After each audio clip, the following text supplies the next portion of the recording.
அன்பிற்குரிய மாணவ செல்வங்களே, போன வீடியோவில் நம்ம என்ன பண்ணோம், கேபி அண்ட் கேசியோட ரிலேஷன் தான் நம்ம பார்த்தோம். ஸோ இந்த இடத்துல பார்த்தீங்கன்னா ஃபார்வர்ட் ரியாக்ஷனுக்கான யூக்லிபிரியம் கான்ஸ்டன்ட் கேசி அப்படிங்கிறது நம்மளுக்கு தெரியும், ரைட்டா? ஸோ ஃபார்வர்ட் ரியாக்ஷனுக்கான யூக்லிபிரியம் கான்ஸ்டன்ட் கேசி நம்மளுக்கு தெரியும். ஸோ அந்த ஃபார்வர்ட் ரியாக்ஷனுக்கான ஈக்குவேஷன் பார்த்தீங்கன்னா X moles of A, Y moles of B, ரிவர்சிபிளாக என்ன ஆகுது, எல் மோல்ஸ் ஆஃப் சியும் ப்ளஸ் எம் மோல்ஸ் ஆஃப் டியும் நம்மளுக்கு கிடைக்கும். ஸோ அதே மாதிரி இந்த ரியாக்ஷனை ரிவர்ஸ் பண்ணி நம்ம இது பண்ணுறோம், அதாவது ப்ராடக்ட்ஸ்ல இருந்து என்ன பண்ணுறோம் ஆரம்பிச்சு ரியாக்டன்ஸ் நோக்கி போய் யூக்லிபிரியம் அட்டைன் பண்ண ட்ரை பண்ணுறோம்னு வச்சுக்கிறோங்க. அப்படி மாதிரி பண்ணுற பொழுது அப்போ அதோட யூக்லிபிரியம் கான்ஸ்டன்ட் என்ன ஆகும் அப்படிங்கிறத என்னது இப்போ இதில் பார்க்க போகிறோம். So L moles of C, M moles of பில இருந்து, ஆக்சுவலாக அது பி கிடையாது, டி, ரைட்? ஸோ இது எம் மோல்ஸ் ஆஃப் டி என்ன ஆகுது, ரியாக்ட் ஆகுது அப்படின்னா நம்மளுக்கு என்ன ஆகணும், ப்ராடக்ட்ஸ்ல இருந்து ஆரம்பிச்சு ரியாக்டன்ஸ்க்கு நோக்கி போகும். So X moles of A plus Y moles of B கிடைக்கணும். So reverse reaction. ஸோ அப்போ இருக்கும் பொழுது அதோட யூக்லிபிரியம் கான்ஸ்டன்ட் வேல்யூ எப்படி இருக்கும் அப்படின்னா கேசி டேஷ்னு எடுத்துக்கிறாங்க, is equal to 1/kc. So forward ரியாக்ஷன்ல கேசியா இருந்துச்சுன்னா ரிவர்ஸா இருக்கும்போது என்ன மாறிடுது, 1/kc-ஆக யூக்லிபிரியம் கான்ஸ்டன்ட் வேல்யூ மாறிடுது. ஸோ கேசி வேல்யூ எவ்வளோ வருதோ அதில் ரிவர்ஸ் ரியாக்ஷன் இது பண்ணும் பொழுது என்ன ஆகுது, அப்படி இன்வர்ஸா மாறிடுது, 1/kc-ஆக வேல்யூ மாறிடுது. ஓகே, ஸோ அதுதான் பார்க்க போகிறோம். ஸோ அது எப்படி 1/kcங்கும் பொழுது எப்படி வரும், இந்த மாதிரி தான் நம்மளுக்கு example. So H2 + I2 = 2HA அப்படின்னா நம்ம அதுக்கு ஃபார்வர்ட் ரியாக்ஷன், ரைட்டா? இது ஃபார்வர்ட் ரியாக்ஷன். ஸோ கேசி எப்படி எழுதுவோம் நம்ம, so concentration of the products, இந்த இடத்துல products hydrogen iodide HA concentration to the raise to the power stoichiometric coefficient, இந்த இடத்துல raise to the power 2 divided by என்னது, product of the multiplication of the concentration of ரியாக்டன்ஸோட கான்சன்ட்ரேஷனை multiply பண்ணணும். So H2 × I2, ரைட்டா? இதோட stoichiometric coefficient 1 தான். So raise to the power 1. So அதை எழுதாமலே விட்டாங்க, ரைட்டா? ஸோ இப்போ இது கேசி. இதே ரிவர்ஸ்ல இருந்து ஆரம்பிக்கிறோம், 2HA இருந்து ஆரம்பிச்சு என்ன பண்றோம், ரியாக்டன்ஸ் நோக்கி போறோம் அப்படின்னா ப்ராடக்ட்ஸ்ல ஆரம்பிச்சு ரியாக்டன்ஸ் நோக்கி போறோம். So 2HA gives H2 + I2 அப்படின்னா அதை என்ன சொல்றோம், கேசி டேஷ்னு எடுத்துக்கிறோம்.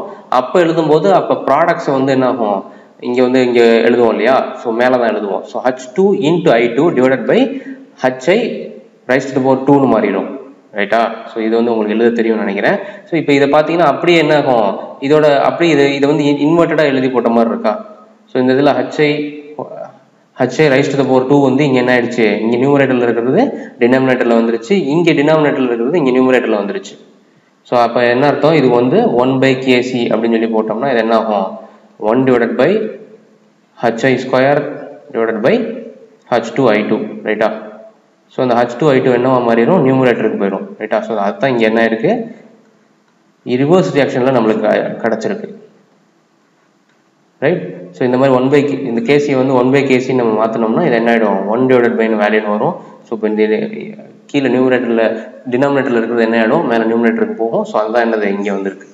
ஸோ இப்போ 1/kc தான் என்னது ரிவர்ஸ் ரியாக்ஷன்ல இருக்கும் பொழுது யூக்லிபிரியம் கான்ஸ்டன்ட், ரைட்? ஸோ அதே இதுதான் இதுலையும் கொடுத்துருக்காங்க. இதில் என்ன கொடுத்துருக்காங்கன்னா நிறைய ரியாக்ஷன்ஸ் இருக்கு. A gives B அப்படிங்கிறதுல அதோட யூக்லிபிரியம் கான்ஸ்டன்ட் K1 எடுத்துக்கிறோம். B என்ன ஆகுது, C B to C என்ன யூக்லிபிரியம்ல இருக்கு.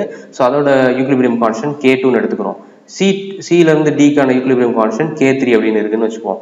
ஸோ இப்போ ஏங்கிறது ஒரு காம்பவுண்ட், பிங்கிறது ஒரு காம்பவுண்ட், B to C நம்மளுக்கு தேவை என்ன கேட்கறாங்கன்னா K4 நம்மளுக்கு தேவை. அதாவது K4 பார்த்தீங்கன்னா ஏல இருந்து டைரக்டா D அந்த மாதிரி ரியாக்ஷன் யூக்லிபிரியம் அடையணும்னா அதோட யூக்லிபிரியம் கான்ஸ்டன்ட் எவ்வளோ இருக்கும் அப்படிங்கிறதா நம்ம ஃபைண்ட் அவுட் பண்ணணும் அப்படின்ற மாதிரி இருக்கும் யோசிக்கிறோம்னா. இப்போ என்ன ஆகுதுன்னா K4 = K1 × K2 × K3 அப்படின்னு சொல்லி சொல்றாங்க. ஸோ இந்த K4 வேல்யூ கண்டுபிடிக்கணும்னா நீங்க இந்த 3 K1 K2 K3யும் மல்டிப்ளை பண்ணணும் அப்படின்றாங்க. எப்படி இப்படி சொல்றாங்க அப்படிங்கிறதா இப்போ பார்ப்போம். அதாவது பாருங்க, அதாவது இந்த இடத்துல ஃபர்ஸ்ட் இந்த ரியாக்ஷனுக்கான நம்ம யூக்லிபிரியம் அட்டைன் பண்றதுக்கான இது எழுதுவோம் இல்லையா. ஸோ இந்த A gives B அப்படிங்கிறதுக்கு நம்ம எழுதணும்னா எப்படி வரும், A gives B அப்படின்னு எழுதணும்னா அதோட concentration equilibrium constant K1. So K1 என்னது, concentration of B divided by concentration of A, சரியா? ஸோ அதே மாதிரி B gives C அப்படின்னு சொல்லி எழுதணும்னா அதோட இது K2, கரெக்டா? ஸோ இப்போ K2 ஓடது எப்படி எழுதணும், C concentration of C divided by concentration of B, right? So இப்போ இந்த இடத்துல என்ன பண்றோம், C-க்கும் D-க்கும் யூக்லிபிரியமுக்கு K3ன்னு சொல்லி சொல்றோம். ஸோ இப்போ K3 நம்ம எழுதணும்னா concentration of D divided by concentration of C. இப்போ A gives D ல வந்து K4ன்னு எழுதுறோம். ஸோ இந்த K4 வந்து என்ன சொல்றாங்க, K1 into K2 into K3ங்கிறாங்க. So இந்த மூணையும் மல்டிப்ளை பண்ணோம், K1 into K2 into K3 மூணையும் மல்டிப்ளை பண்ணோம்னா என்ன கிடைக்கும், இந்த இடத்துல பார்த்தீங்கன்னா இதில் K1 into K2 into K3 multiply பண்ணி பாருங்க. ஸோ இந்த இடத்துல இதில் வந்து K1 வந்து B divided by Aன்னு இருக்கு, B divided by A K1 எழுதிட்டேன், into K2 வந்து பார்த்தீங்கன்னா C divided by B, கரெக்டா, C divided by B into K3 வந்து பார்த்தீங்கன்னா D divided by C, D divided by C. So என்ன ஆகும், இந்த B B கேன்சல், இந்த C Cயும் கேன்சல் ஆகிடும், மீதி என்ன இருக்கும், D divided by Aன்னு நம்மளுக்கு கிடைக்கும், D divided by A. இப்போ K4 நம்ம தனியாக கண்டுபிடிச்சாலும் என்ன தான் எழுதுவோம், concentration of D divided by concentration of Aன்னு எழுதுவோம். அதுதான் என்ன ஆகுது, K1 K2 K3 மூணையும் மல்டிப்ளை பண்ணும்போது இது இப்படி கேன்சல் ஆகும்போது மேலே Dயும் நியூமரேட்டரில் Aவும் கிடைக்கும் பொழுது நம்மளுக்கு என்ன கிடைச்சிரும், அதே K4 இதோட வேல்யூ கிடைச்சிரும். ஸோ அதனால தான் என்ன பண்ணுறாங்க, இந்த மாதிரி கால்குலேட் பண்ண முடியும் அப்படிங்கிறத சொல்கிறாங்க. ஸோ அதே நேரத்தில் இப்போ லெட்ஸே இப்போ ஒரு ரியாக்ஷன் இருக்குது, இப்போ இந்த H2 plus I2 gives 2HA அப்படிங்கிற ரியாக்ஷன் இருக்குது. இந்த ரியாக்ஷனை இந்த ரியாக்ஷனை என்ன பண்ணுறீங்க, 2 times மல்டிப்ளை பண்ணிடுறீங்க. அதாவது 1 mole இருக்க இடத்துல என்ன ஆயிடுச்சு, 2 moles ஆகிற மாதிரி எல்லாத்தையும் என்ன பண்ணுறீங்க, மல்டிப்ளை பண்ணி அந்த ரியாக்ஷன் பண்ணுறீங்க அப்படின்னு வச்சுக்கலாம். ஸோ ஃபர்ஸ்ட் ஈக்குவேஷன் இன்டூ 2னா 2H2 plus 2I2 is equal to இந்த இடத்துல 2HA இருக்கிறது இந்த இடத்துல என்ன ஆயிடுச்சு, 4HA மாறிடுச்சு மல்டிப்ளை பண்ணும் பொழுது. அப்போ என்ன ஆகும் அப்படின்னு சொல்லி பார்த்தீங்கன்னா, நார்மலாக இதுக்கு கேசி வேல்யூ எவ்வளோ எழுதுறீங்களோ அதை ஹோல் ஸ்கொயர் பண்ணிட வேண்டியதான். ஓகே, நார்மலாக இந்த கேசிக்கு இது வந்து பேலன்ஸ்டு ஈக்குவேஷனுக்கு கேசி இந்த இடத்துல எழுதுறீங்க.